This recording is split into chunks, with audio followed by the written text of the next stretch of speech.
এতিয়া মই এটা সৰু বেলেগ এটা বিষয় কৈছোঁ। আজি ৰাজ্য চৰকাৰে বিশেষকৈ আমাৰ থাৰ্ড গ্ৰেড আৰু ফ'ৰ্থ গ্ৰেড কমিশ্যনে দুখন নটিফিকেশ্যন দিছে যে ২৭ তাৰিখৰ পৰা আমি এটা অনলাইন পৰ্টেল আমি দেখুৱাই দিছোঁ। পৰ্টেলটো আপোনালোকে অলপ পিছত মোৰো টুইটাৰত চাই ল'ব পাৰিব বা নটিফিকেশ্যনো পাব।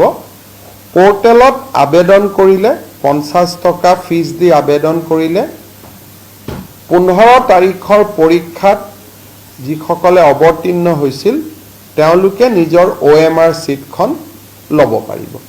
27 তাৰিখৰ পৰা আবেদন আৰম্ভ হ'ব আৰু আবেদনৰ সংখ্যাৰ ওপৰত ভিত্তি কৰি তেওঁলোকে OMR চিটখিনি সেই ইমেইল এড্ৰেছলৈকে পঠিয়াই দিব।